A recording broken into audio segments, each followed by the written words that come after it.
to all of you here in the U.S. and outside the U.S. who are joining us tonight, and those of you who won't be able to join us tonight because of time difference, but will be listening to the recording of tonight's presentation. If you're joining us for the first time, my name is Sister Maria Fascuzzi. I'm a Sister of St. Joseph from Brentwood, New York, and I'm the Director of Spirit Alive. Our programs are possible thanks to the support of the Sisters of St. Joseph of Brentwood, a generous grant from the Rascove Foundation, and the many donations from you, our participants. So please continue to support us. Before I introduce our speaker tonight, just a few practical things. If you have questions or comments, feel free to submit them during the presentation. They'll be answered at the end of the presentation. A reminder that this presentation is being recorded and will be available on the Spirit Alive YouTube channel within about 72 hours after tonight's event. And if you don't go directly to CSJ YouTube, you can go to the Spirit Alive homepage, and on that homepage, you'll see the button for recordings. Click that and you'll be able to be taken immediately to the recordings. The last thing I want to tell you is a number of people have written to me saying, where's my link? Is my link coming? And I get that you're nervous, but here's what happened. Last year, we sent the links out the day before and the day of an event. When we sent them the day before, we discovered that many people had registered on the day of the event. And so we had to collect all those registrations and send everything out again. So we kind of decided that it would be easier for everybody on this end if we only sent the links on the day of the event. So normally by about 6 o'clock on the night of the event, you will get your link. And here's an important thing. You will get your link at the email with which you registered. So if you registered at .edu, that's where it's going. If you did Gmail, Hotmail, whatever, that's where it's going. So if you don't see your link at the email that you think it should be at, look at your other emails because you might discover that it's there. So thank you again for coming. Tonight, as we all know, the election is less than 7 weeks away. And though the weeks and months before every presidential election year are a fraught time, most of us cannot remember a time when our country has been so polarized, political rhetoric has been so violent, and the possibility of widespread civil disorder so real and so frightening. In the face of all of this, what are the values that need to guide us to rise above the cacophony of competing voices and values to advance peace, justice, and the common good?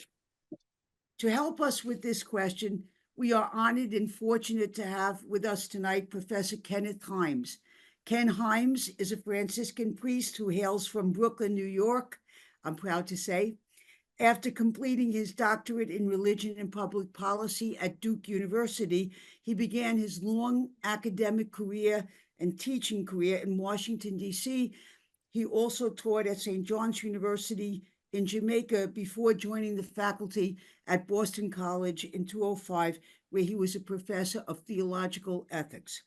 Professor Himes is the author of 5 books, numerous edited books, and nearly 100 essays and book chapters. His research and writing focus on ethical issues in war and peace building, the development of Catholic social teaching, and the role of religion in American public life. Father Himes is joining us tonight from his alma mater, Siena College, outside of Albany, New York, where he continues his research and writing while serving as the director of the Franciscan Center for Service and Advocacy. So a very, very warm welcome, Ken. We're honored to have you. Thank you. Thank you, Maria. Well, good evening, everyone.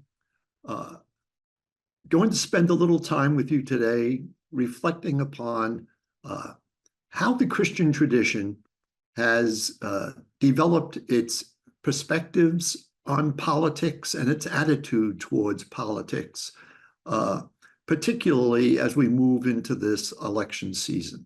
and I'll make some comments towards the end of my presentation directed particularly to questions of the election season. But prior to that, let me begin with what is perhaps the most often cited statement by Jesus about politics. It's found in the 20th chapter of the Gospel of Luke, but it's also present in the other two synoptic Gospels, the 22nd chapter of Matthew, the 12th chapter of Mark. And one of the things that biblical scholars tell us is when an incident or a saying of Jesus is recounted in all three of the synoptic Gospels, that's pretty good testimony that this is a passage that was very vivid in the memories of the early Christian community, and that it was an incident or a passage that was taken to be very significant for the life of the early Christian community. So let me just, if you will, allow me to read to you briefly this passage from Luke's 20th chapter.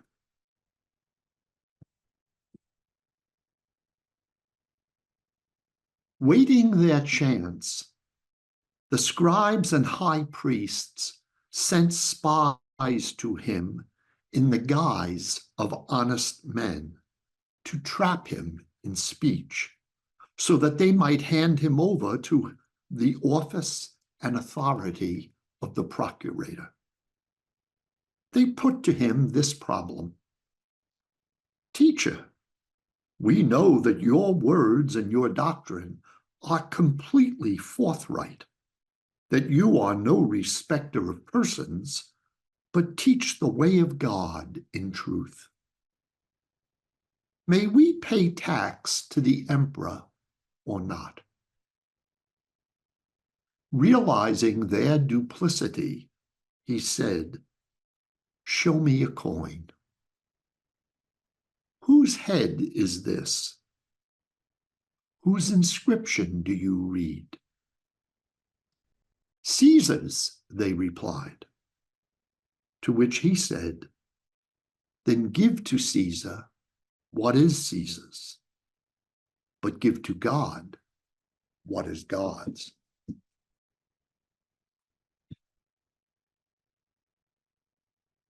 This incident recounts a hot-button issue for the Jewish community at the time of Jesus, not for financial reasons, but rather because the paying of tax to the Roman government was a constant reminder to the Jewish people that they were a subject people. They were occupied by the Roman army. They were governed by the Roman Empire. They were a colonized people. And the question is put to Jesus, and as it recounts in that incident, they were trying to find something that either they could report to the procurator, whom we know as Pontius Pilate. They could report to the procurator, the chief Roman officer in Palestine at the time, that Jesus perhaps denied the paying of taxes and therefore could have been accused of disloyalty or even traitorous behavior. Or the other option was that Jesus would say, "Pay the tax."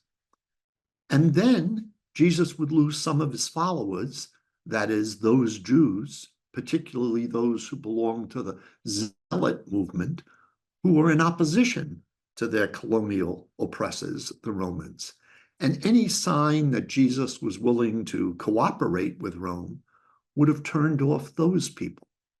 So inevitably, Jesus would have put himself in hot water, whether he said to pay the tax or to oppose paying of the tax.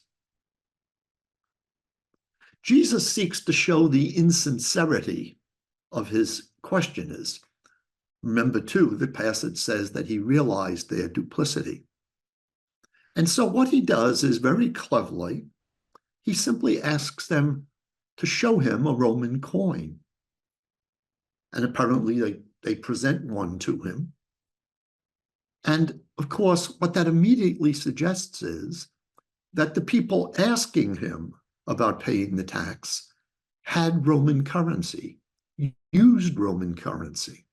In other words, just by that deed, Jesus reveals them as people who are complicit in the governing economy of Rome, because they do not use simply Jewish currency, but they have availability of Roman currency in their purses. And then Jesus says, whose image is on this coin? What inscription is there? And they, of course, say Caesar. At the time of Jesus, it would have been Tiberius Caesar, whose image would have been stamped on the coin. But also significantly, it would have been Tiberius Caesar wearing a laurel wreath around his head. The laurel wreath functioned in Roman religion much the way, say, a halo functions in our Catholic faith. It would have been a sign that Caesar was not just an individual, but a figure to be venerated, a figure, in fact, to be worshipped in Roman religion. And so when Jesus suggests to these people that they have Roman currency that belongs and is issued by Tiberius Caesar and belongs to him, he simply says, well, give back to Caesar what's Caesar's, but give to God what is God's. Now, a couple of things to realize about this passage. First, do not interpret this as Jesus endorsing the First Amendment of the U.S. Constitution.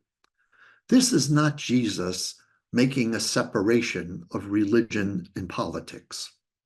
The modern idea of the separation of church and state that Americans are so familiar with, such an idea would have been completely foreign to the thinking of anyone in the ancient world, whether they be Roman or Israelite. The ancient world did not think in terms of the separation of public institutions, but in fact, rather, the unity of public institutions. For any pious Jew, Yahweh, as the creator of the world, as the Lord of all creatures, that would have meant that religion could never be walled off as a separate realm from the realm of politics. Religion was in union with politics.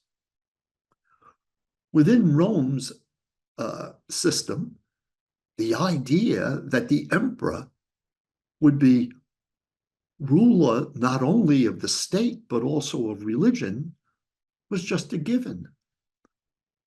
The emperor would have been the high priest of Roman religion, as well as the political and military ruler of the Roman Empire.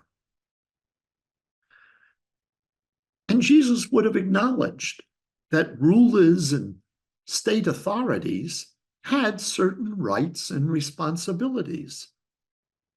But the point he wants to make is that all human claims to power were circumscribed by divine claims. Jesus acknowledges the authority, in a sense, of Caesar. He produced the currency. Let him have it back.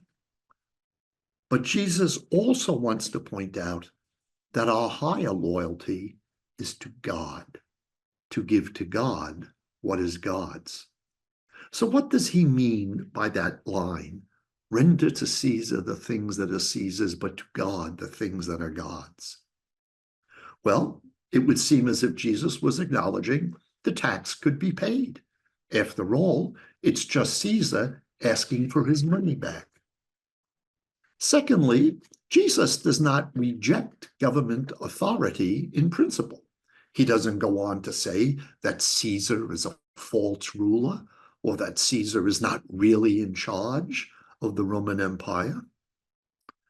At the same time, He's not simply acknowledging that Rome is the legitimate authority in Palestine.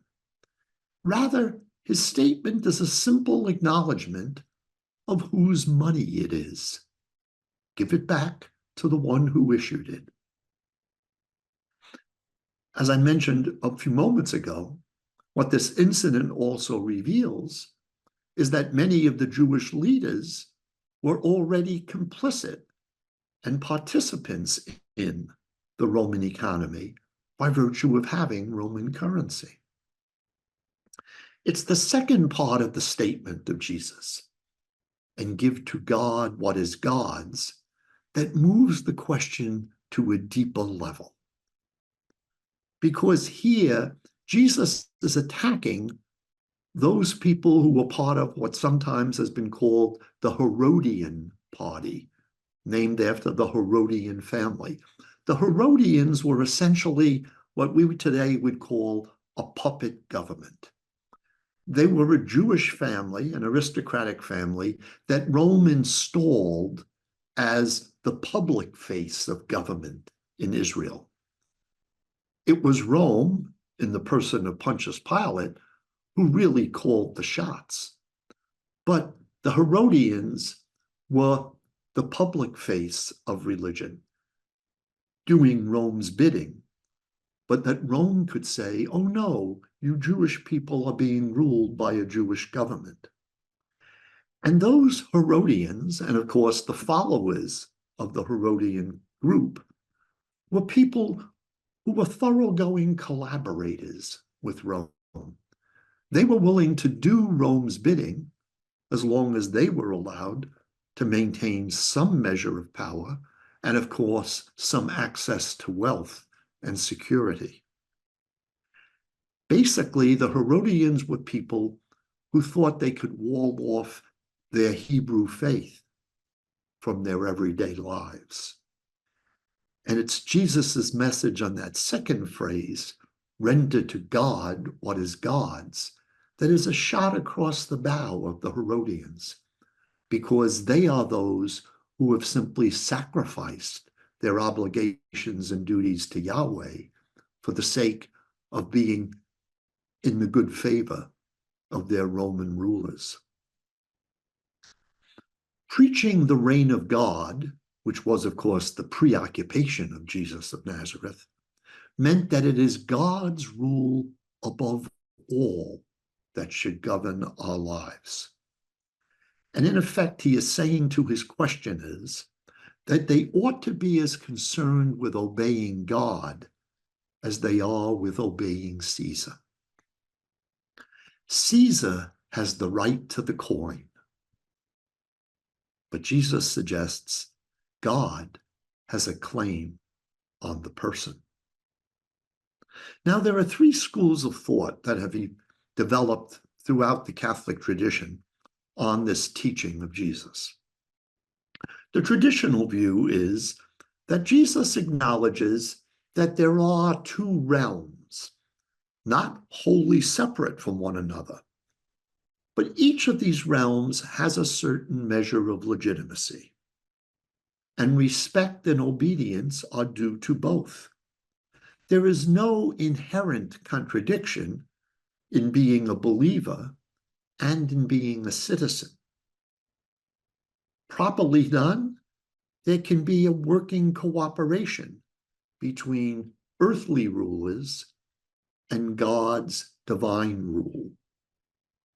And so the traditional interpretation has understood Jesus to be saying that, properly understood, being a citizen and being a believer are not at odds with each other, but rather they can work together. The two identities are not inherently contradictory. A second school of thought takes the opposite tact. It reads it as a direct challenge to political authority. That what Jesus meant, that Caesar should be given what belongs to Caesar, was really an indirect way of saying Caesar gets nothing. Rendering to Caesar what belongs to Caesar means Caesar gets nothing because all things belong to God. Jesus thought the world was going to end soon. And so in Jesus's mind, the Roman Empire, like all the other empires that have come and gone in human history before him, the Roman Empire counts for nothing. It should not be attended to at all. A third way of talking about this passage, and I think this is the way that you might say is the prevailing view today among most biblical scholars and Catholic theologians, is that Jesus is really talking about having a sense of one's clear priority. Jesus acknowledges there are two realms, the realm of politics and the realm of religion. But he insists that a believer must be clear about the priority. There is nothing wrong per se with paying taxes or participating in political life, but never should civil rule be given unconditional obedience. There is an inbuilt tension, not contradiction, but there is an inbuilt tension between the values of the gospel and secular politics. And of course, it is the passion and death of Jesus at the hands of political authority that demonstrates that most clearly.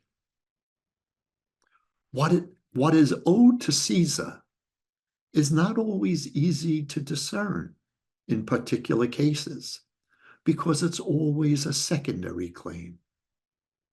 The first claim is always God's reign and God's claim on the human person. But that doesn't deny that you and I live in the material world and live in a world of politics. And so we have to be responsible and participatory members of that material world. But it's not to lose sight of the clear priority of our gospel faith. But the biblical teaching on politics doesn't end with that passage from the Synoptic Gospels, or indeed end with the life of Jesus. There are two other chapters that tell an important tale for us to consider. It's the two chapters I'm referring to are Romans chapter 13 and the book of Revelation chapter 13. Bear with me. Let me read to you a portion of chapter 13 of Paul's letter to the Romans.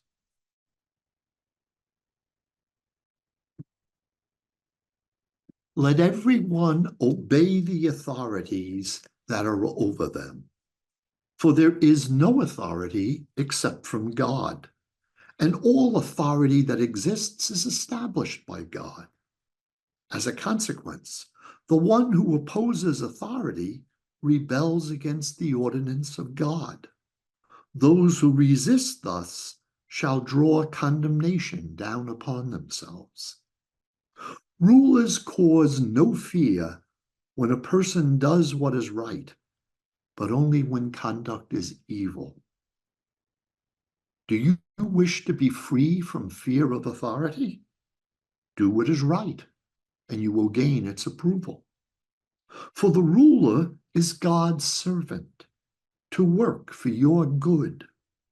Only if you do wrong ought you to be afraid. It is not without purpose that the ruler carries the sword.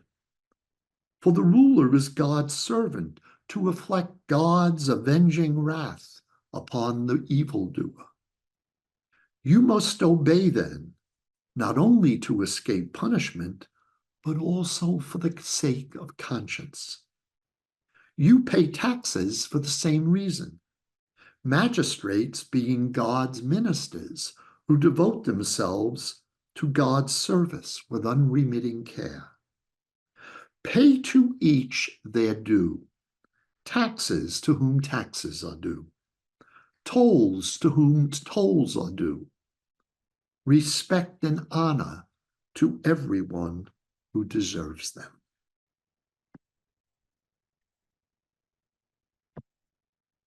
Now, the first thing to understand here, this passage from chapter 13 of Paul is of a piece with a whole set of instructions that Paul is giving at the end of his letter. And just prior to this, Paul presents what he understands to be the obligations that are generated by believing in the love ethic of the gospel. By following the teaching that we should love our neighbors above ourselves, Paul begins to lay out in practical ways, what does that ask of us in our daily lives with one another? And that flows from that into the passage that I just read. In other words, what we just heard is Paul trying to spell out, what does an ethic of love look like in the political realm, not just in the realm of interpersonal relationships?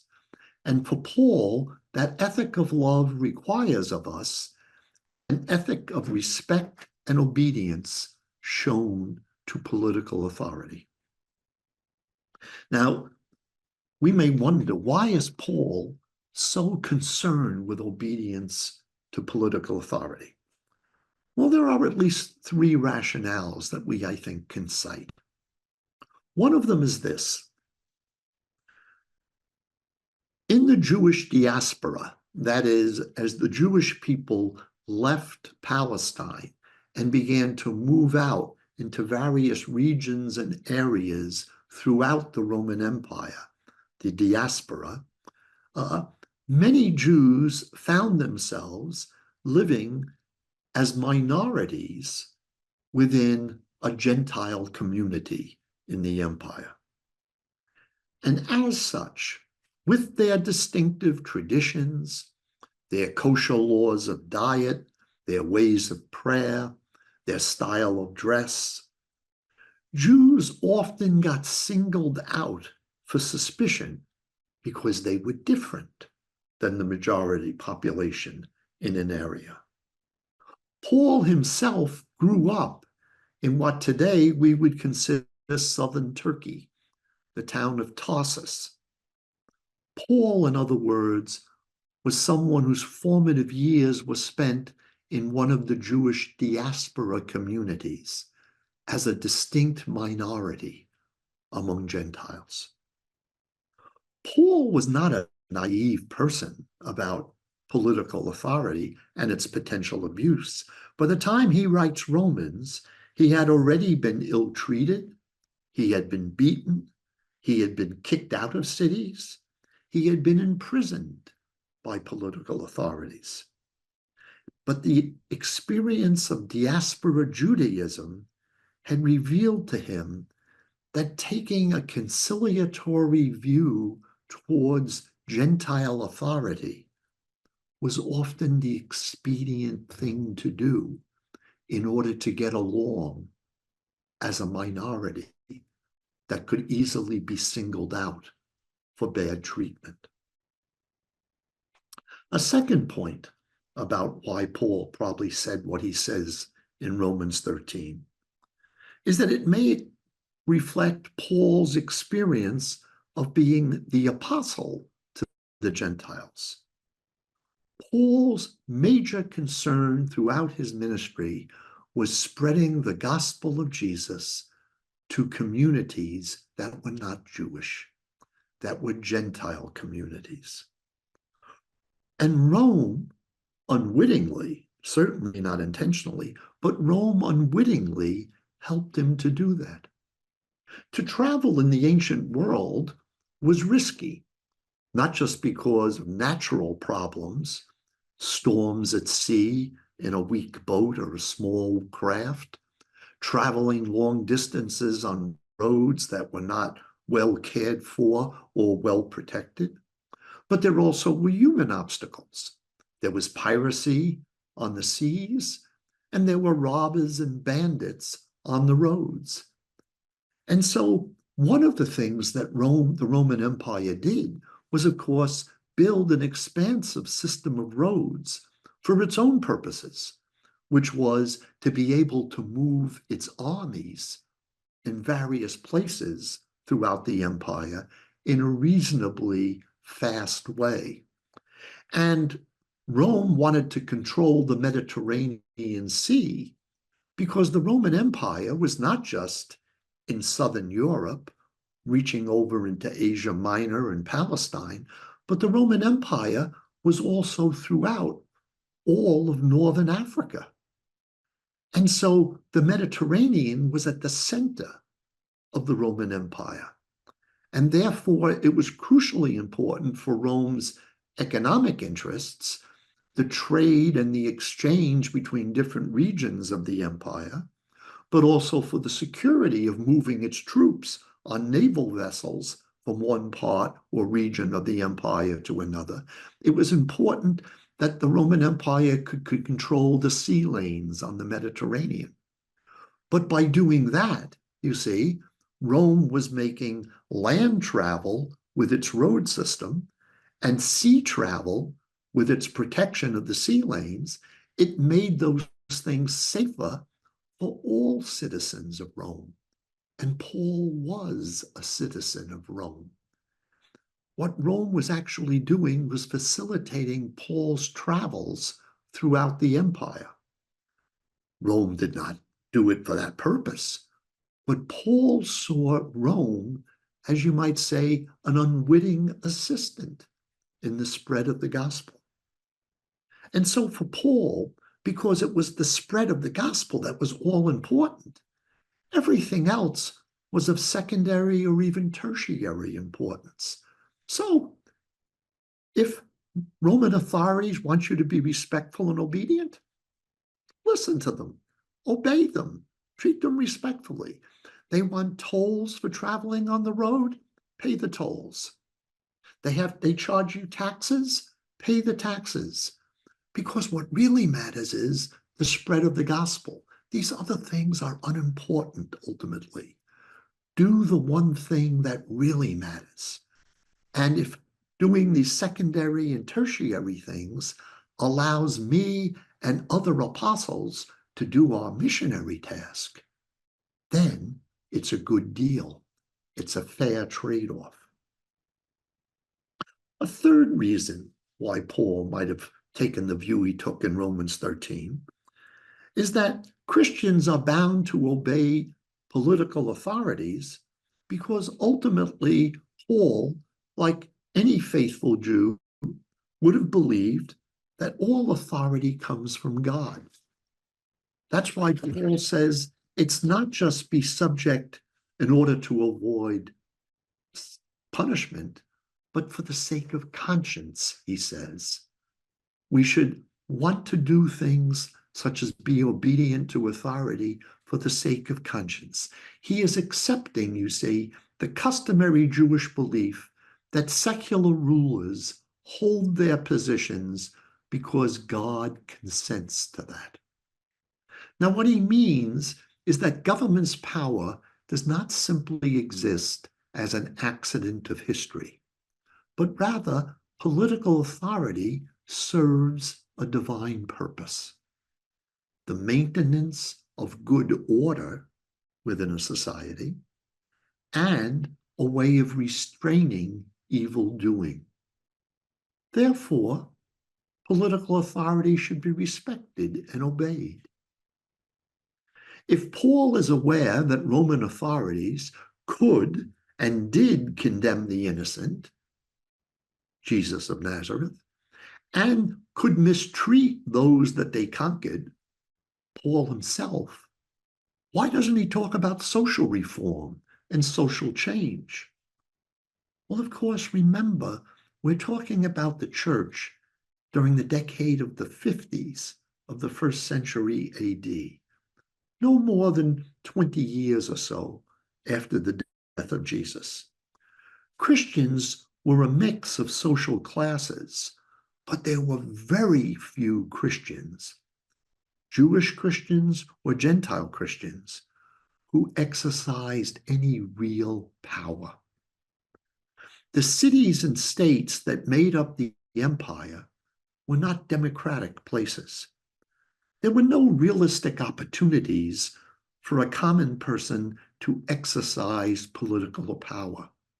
There was no way for the average citizen to hold Roman public officials accountable or to reform the political and social institutions of the empire.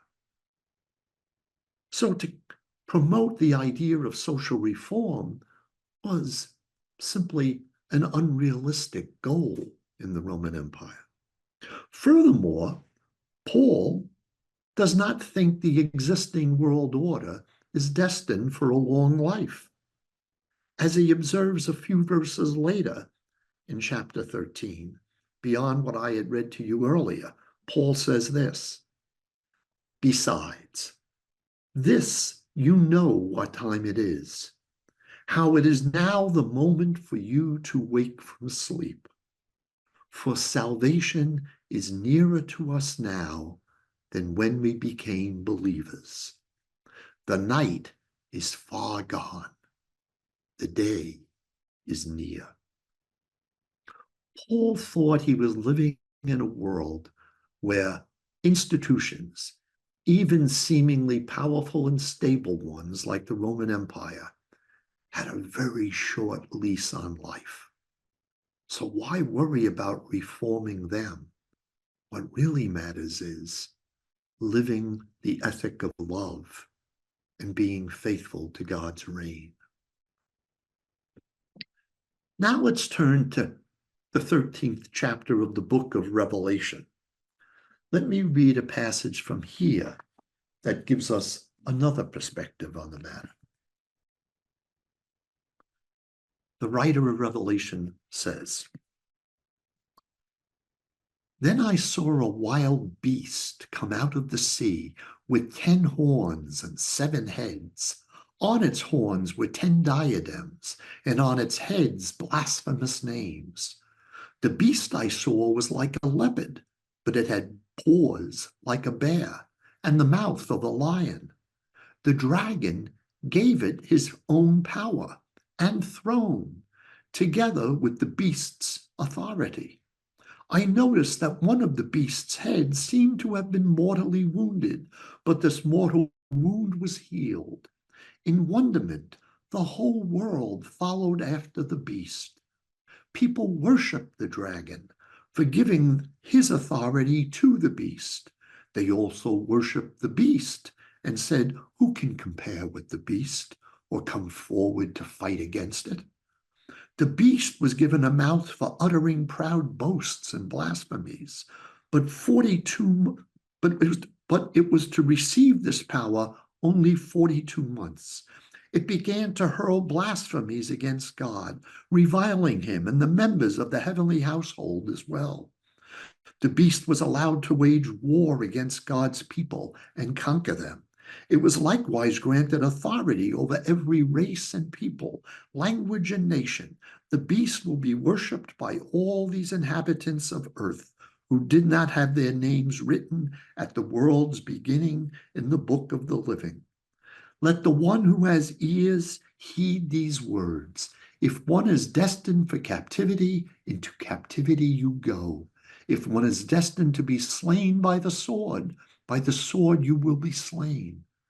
Such is the faithful endurance that distinguishes God's holy people." Now, without getting into trying to analyze all that strange imagery and language, let me simply suggest to you that the writer of Revelation is writing at least 40 years after Paul writes the letter to the Romans. So a couple of generations have passed by now. And the situation for Christians in the cities of Asia Minor has changed dramatically. Now there is a clear struggle between the Roman Empire as the state religion and the Christian faith. The church is now more Gentile than Jewish, and its growth appears to be now a disruptive movement to many Roman authorities.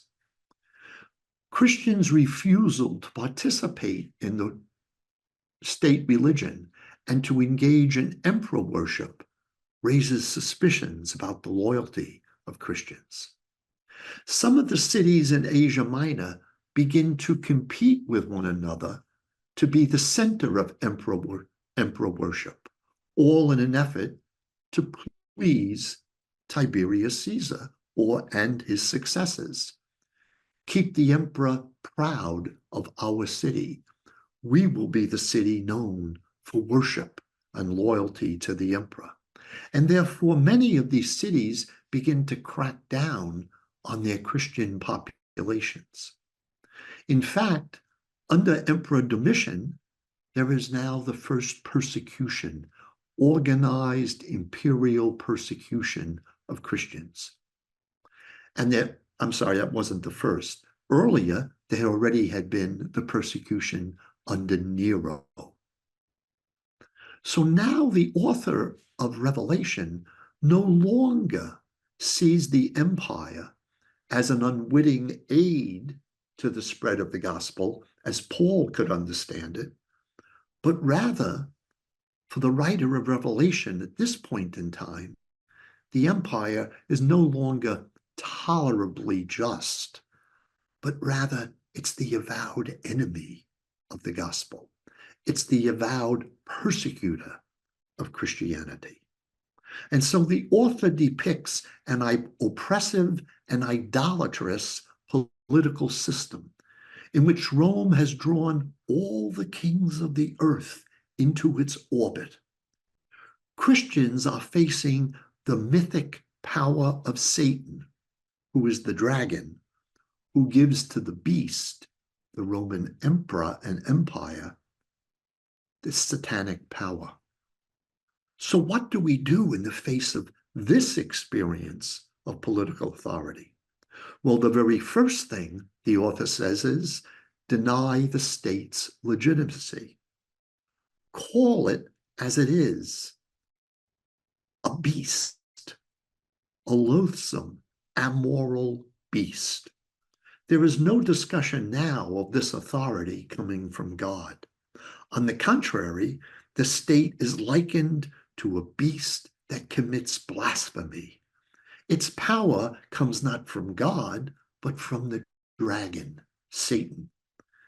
The emperors force people to practice idolatry, and it wages war against God's holy ones. At the end of the passage I read to you, did you notice in verse 10, if you are to be taken captive, into captivity you go. If you kill with the sword you will be killed. Here is a call for the endurance of the saints. The readers of Revelation are not urged to attack the empire or to engage in revolution or rebellion, but rather they're told that what they need is faithful endurance rather than violent rebellion. Because though Rome's power is illegitimate, it is no doubt real. The only realistic option for a small, powerless religious minority is to endure the suffering inflicted upon it. The task is to hold firm to the faith, to mock the pretensions of the empire, but understand what the empire will do to its victims. The lesson here is that the two chapters 13, Romans and Revelation, paint very different pictures of how Christians are to interact with the political realm. Paul is presuming we're working with a relatively just political order, and he urges Christians to meet their political obligations because of religious, ethical, and pragmatic reasons. The author of Revelation, on the other hand, experiences the horror of political power when it goes amok. His response is to challenge the legitimacy of such a state, while acknowledging the end result is going to be suffering and perhaps martyrdom rather than political reform. The difference here is not a theological difference, but it's a different experience of the Roman state. Neither author, Paul or the writer of Revelation, is writing a textbook of political science. Both of them are simply giving pastoral advice based on their experience of Rome's authority. For one, that authority is sufficiently positive that Christians should try to get along with it and focus on what really matters, the spread of the gospel. But for the other writer of Revelation, the experience is overwhelmingly negative, and the advice given is to oppose the empire, but recognize there's going to be a steep price paid for doing so. The takeaways from the synoptic rendition of Jesus' words about paying the tax of Caesar and the writing of Paul and the writing of Revelation suggest to us that throughout the New Testament, you find perspectives, plural, perspectives on politics, not a single unified view of politics. Nonetheless, there are some lessons we can draw, providing some evidence. First, the political order can be understood to be part of God's plan for humanity. While the political order is related to the realm of religion, it also must be distinguished from it. The claim that the reign of God has upon the political order is that politics, properly understood, is meant to be a means for establishing a minimum of justice, peace, and the common good of society. Because of their role in God's plan, political authorities and institutions ordinarily deserve respect and obedience. But that respect and obedience is not unconditional. Let me now fast forward several centuries, because really there's very little engagement of church and politics in those first couple of centuries of Christianity. The Christian community was on the margins of the society of the Roman Empire. And what engagement there tended to be was often negative. That is, there were persecutions. But in 313, something dramatic happens. The then Emperor Constantine I issues what is called the Edict of Milan. Milan was the summer capital of the Roman Empire in the West. The emperor would leave Rome and go up to northern Italy to Milan. And there in Milan, in the year 313, he issues an imperial ruling, which established formally legal toleration of Christianity throughout the Roman Empire. Indeed, Constantine accepted Christianity as his own personal faith, and he was converted and baptized to become the first Christian emperor. But what this meant by giving legal toleration to Christianity is that now, for the first time, the church could function in public. It could build churches where people could gather and assemble. Prior to this, Christians met in the homes of fellow believers. The church could own property. The church could receive funding from the state. And for the church, this new situation of access to power and the ability to have a public role in the life of Roman society, to have access to resources, this raises a question regarding what does it mean for Christians to love their neighbor, as Paul suggested hundreds of years earlier. Let me give an example. Suppose you or I, we're walking along the side of a river, and we see a person out in the water flailing and yelling for help. The person is quite clearly at the risk of drowning in the river. What is my duty? What is your duty to help that person in need? How do you love that neighbor who is drowning in the river? But now let me add one other point. What if you can't swim? What am I asked to do to help a drowning neighbor if I can't swim? Perhaps if I had a cell phone, I could dial 911 and call emergency workers to come, although by then probably the person would have drowned. Perhaps there's someone else on the shore and I could call to their attention the drowning person in the river. Perhaps there's a boat nearby that I could get in and row out to the person before they drowned. But certainly, it is not my duty as one who can't swim to jump in the river and try and reach the drowning person, because all that will achieve is we'll have two people drowning in the river rather than one. So my duty to help the neighbor in need is very much circumscribed by my inability to swim. But let's change that circumstance.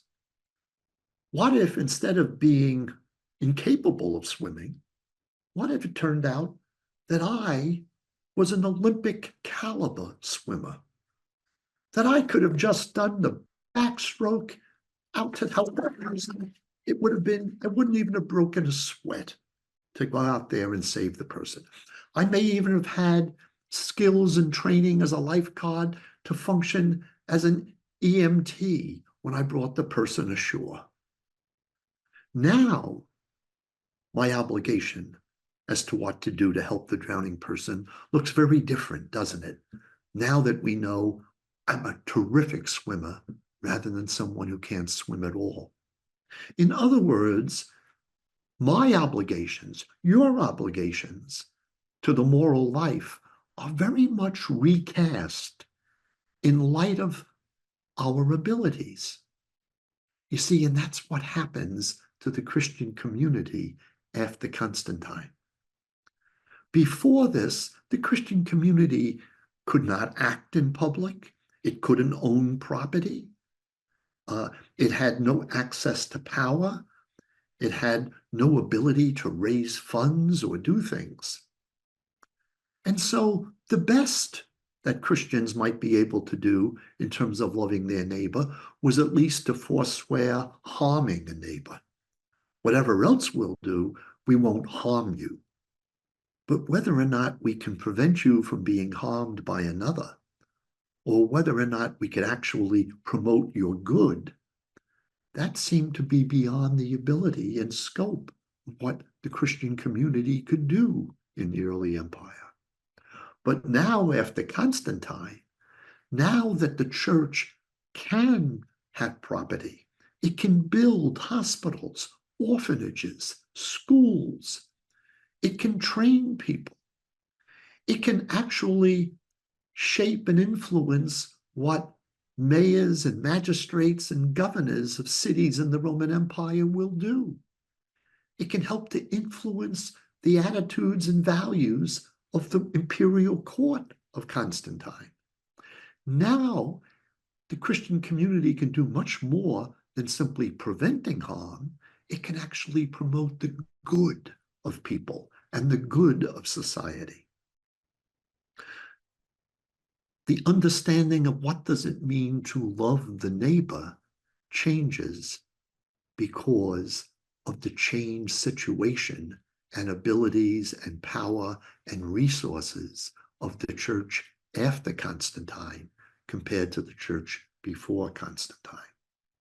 And so centuries later, in 2009, Benedict XVI writes a letter on social issues in which he makes this point. Benedict said in 2009 that civic engagement, getting involved in the life of society, is, quote, the institutional path. We might also call it the political path of charity. No less excellent, no less effective than the kind of charity which encounters the neighbor directly. In other words, what Benedict is pointing out is now the Christian community often is in the situation in society, especially Western societies, such as the United States, in a position in these societies where oftentimes it has the political and economic wherewithal to work through institutions and with institutions to love the neighbor through these institutions, what Benedict calls the political path of charity. And he says this is no less valuable than the direct service of personal, interpersonal charity. Now, working for a just society in politics is seen as the political way in which you love the neighbor. It's the application of charity to the various institutions and institutional arrangements within a society. It's how you and I get to love a distant neighbor, not just the near neighbor who can get our direct attention or assistance. But now, through political institutions, we can create a society that promotes the well-being of others, even if we don't even know the name of those neighbors that we are helping. For the sake of time, let me just move on to another point here in this regard. And that is that what we're talking about here is a way of thinking about acting for love that entails acting justly. That in the words of Paul VI, justice is the minimal expression of love. If you and I are to love our neighbor, the very least we can do for them is to treat them justly. And that means creating the proper institutions and environments where our neighbors, their good can be promoted. Think of it this way, and I'll stop with this example. You have a flower or seeds of a flower that you wish to see grow and mature and really flourish as a plant. Now you can take those seeds and you can place them in a well-maintained greenhouse. Or you can take those seeds and just simply throw them along the road as you drive by one day. Which approach heightens the odds that the seeds will blossom into a flower and that the flower will flourish? I think it's obvious. It's you put them in the environment of the greenhouse. Now, it's not impossible that something could grow along the side of a road, but certainly the odds are much less than in the greenhouse. In effect, what we're talking about here through politics is how do you and I create and shape the best possible environment in which individuals can flourish and grow. And the argument is that by helping to create a just society, by helping to situate people in a society that treats them respectfully, that protects their rights, that secures their physical safety, that sees to it that their basic needs for food and drink and education and medical care and public safety are met. These are all ways in which we get to love the neighbor by trying to promote their good, even though it may not be as emotionally satisfying as if we went to a, say, food pantry or some other service and directly visited the sick in a hospital or visited a shut-in in a hotel room, or cared for those who are hungry by feeding them a meal. Those are wonderful things, but they also can be very emotionally satisfying and rewarding for those of us who get involved in that kind of direct service. But there are distant neighbors who will never be able to be reached by me doing direct acts of kindness. And what the Catholic social tradition suggests to us is that we take that early biblical call to love our neighbor and understand the changed context in which you and I live, no longer first century Palestine, a minority, but rather we are now people who can be open and legally tolerated in a pluralistic society. And we as church people can use our resources, be active in the realm of politics to shape and form and create institutions and structures that will help promote a person's well-being, creating the proper environment within which human beings can flourish. It's our task in politics to build the right greenhouses so that all citizens get to live in a way that the odds of them flourishing are increased. And a responsible politics does that. And politics will be responsible if citizens demand that of our political leaders. And that's what you and I are called to do as people who inherit that biblical call to love the neighbor and to respond to God's plan for creation, in which all creatures made in God's image are allowed to develop and flourish and live rich lives. So thank you for your attention, and I hope what I've said was of some interest and some use to you in your own political reflections. Oh, thanks so much. Yeah, if people want to chime in, put their questions in the Q&A or the chat. We Sisters of St. Joseph, and pardon me for saying this if you're not a Sister of St. Joseph, but the love of the dear neighbor, and we're always talking about kind of the local person in direct service. And I think for Sisters of St. Joseph who are on this call tonight, on this webinar, that gives us a great new vision of how we can understand the love of the dear neighbor. But let me get to this question in the box. How do we apply this information that you gave us to our current political environment? The ability to love candidates who do not seem to recognize the gospel of love. Mm-hmm. Well, we live in a very diverse and pluralistic society, and we can't simply presume, even if the majority of the population professes some variation of Christian belief, we can't simply presume that we can dictate to others how they must act or how much they must behave. I think instead what we have to do is faithfully witness to our own values and beliefs and call upon people and invite people to exercise their own judgment in a responsible way. Nothing wrong with calling people out at times and saying to them, I think you're misinterpreting what values you're promoting or preaching.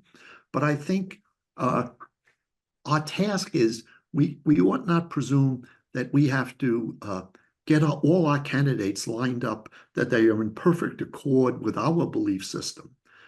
That's just simply an unrealistic expectation. But I think what we can do is we can, as responsible citizens, try as best we can to let our views and our convictions be known, to promote those things, to support those candidates whom we judge to have, say, the better appropriation of Christian values, even if not in their entirety, or even if they themselves don't speak as Christians, but embody those values whether or not they ascribe to Christianity. You know, one of the really interesting texts, I think, in the Old Testament is in Isaiah, where Cyrus of Persia is called the Anointed, right? And as we all know, the Anointed was simply the Greek way. When that was translated into Hebrew, the word was Messiah.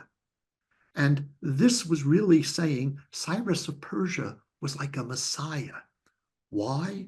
Not because Cyrus of Persia was a good Jew, but Cyrus of Persia conquered Babylon. And by conquering Babylon, he then liberated the Israelites who had been taken into captivity after the Babylonians raided and sacked Jerusalem. And so Isaiah looks upon this Persian king who knows nothing of the Hebrews and their way of life, knows nothing of Israelite religion, but simply frees them to return to Jerusalem. And Cyrus is called the Anointed because, again, unwittingly, he is serving God's purposes and God's plan.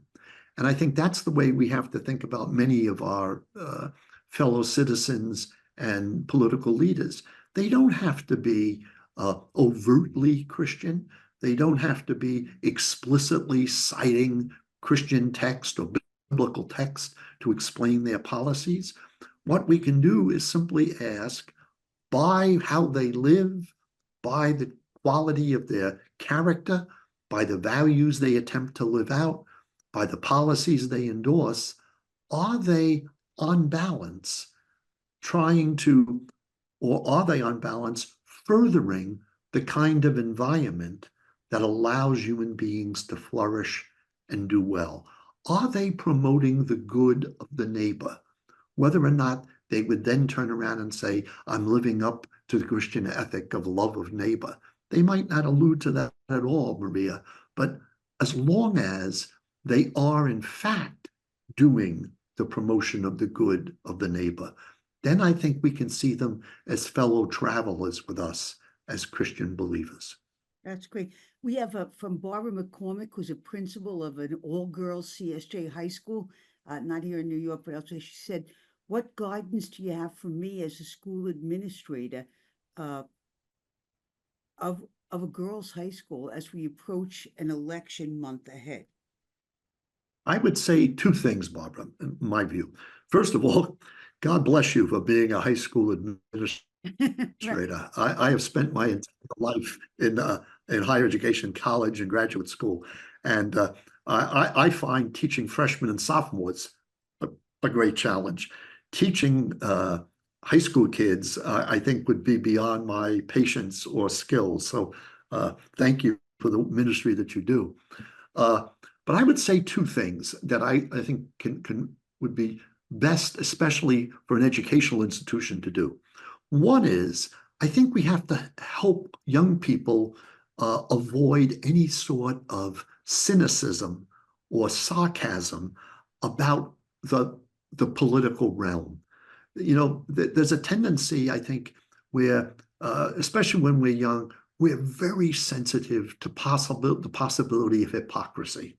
We're very good at pointing out how adults don't live up to their stated commitments. Mm-hmm. And that can lend itself to saying, oh, politicians, politics, it's all a game. It's a game not worth playing.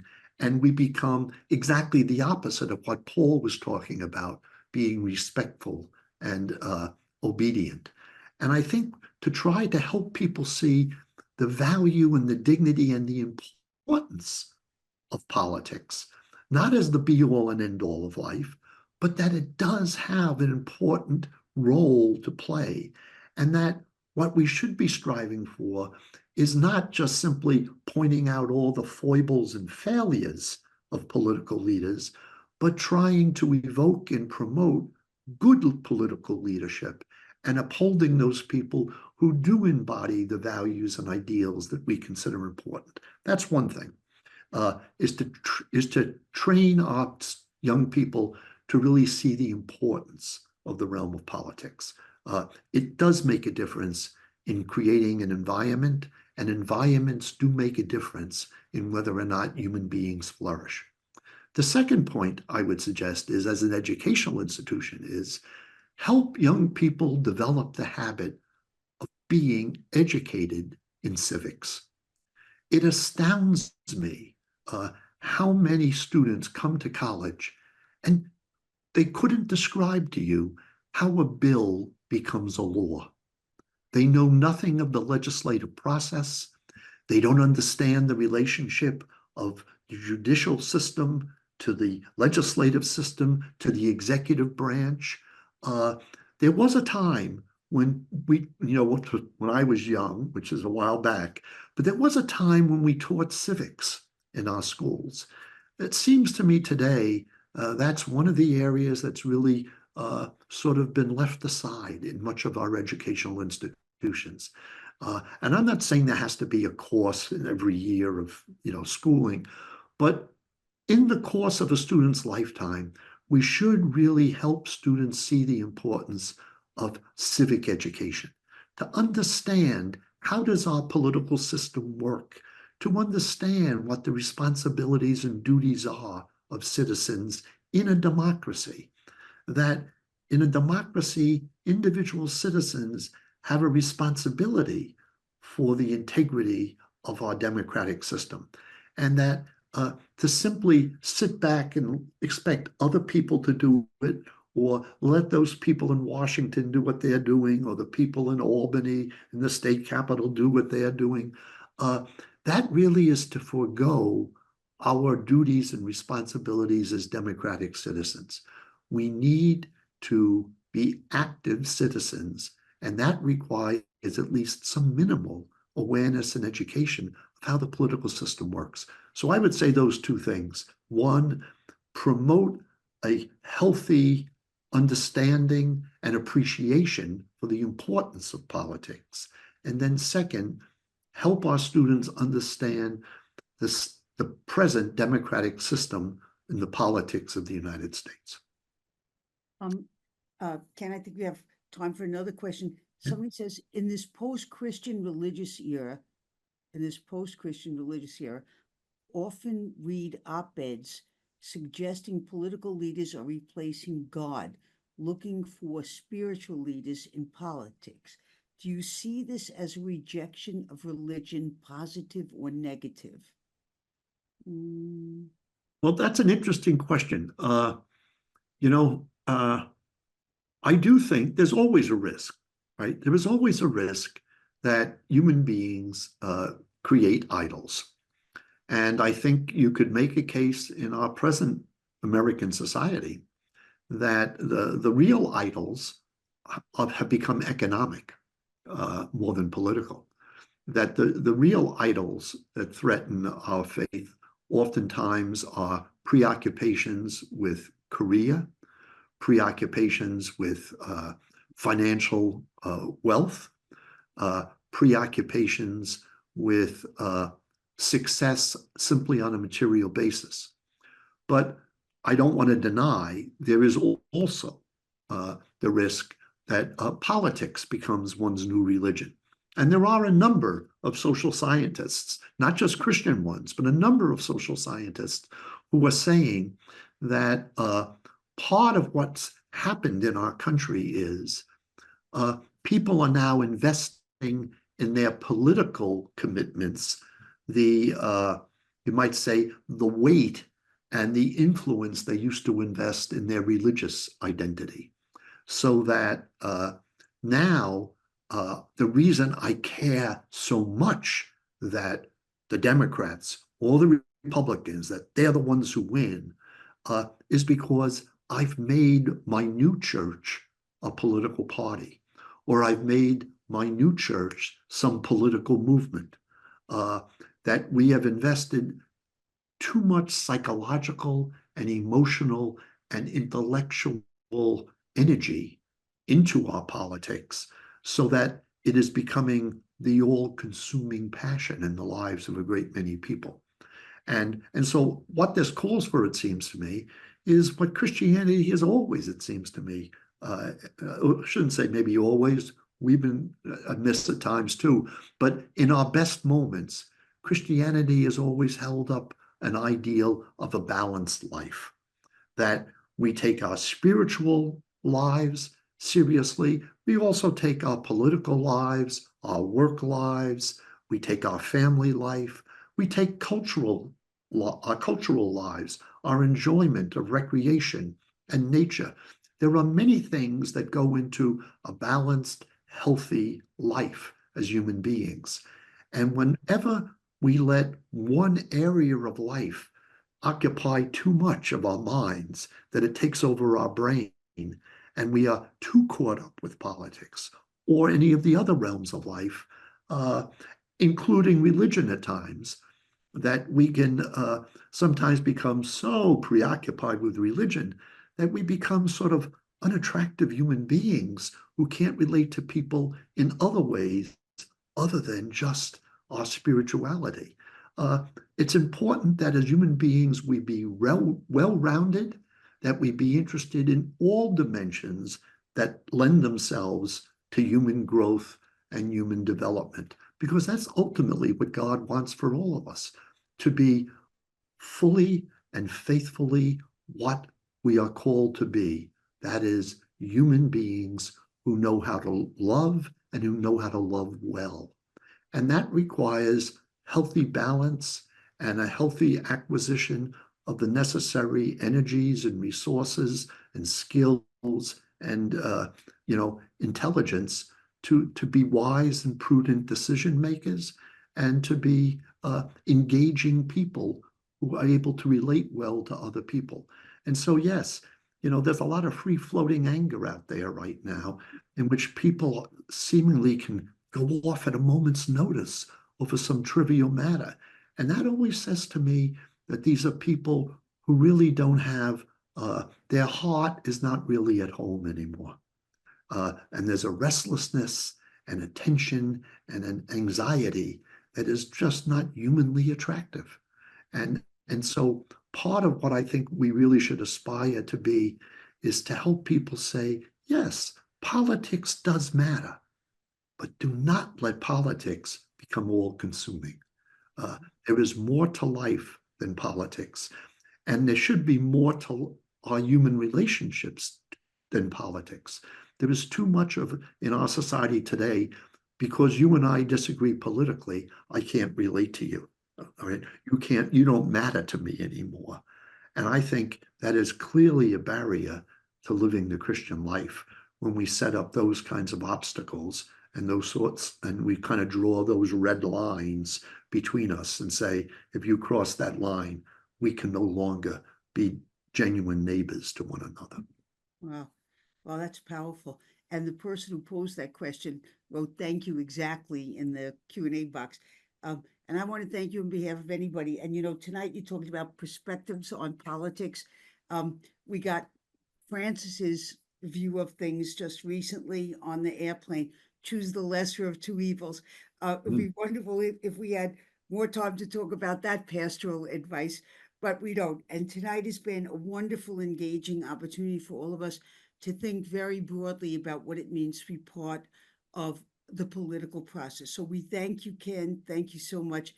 And we are grateful, and we want to wish everyone a good night. And let me see, this coming Wednesday, October 2nd, we continue with our webinar on climate, the new Catholic imperative. We have a wonderful speaker from Sacred Heart University, Dr. Chelsea King. That starts at 7:30. So everyone have a good and peaceful night, and let anxiety stem away and be at peace. Thanks, Ken. Good night, Thank you, everyone. Good night, night. everyone.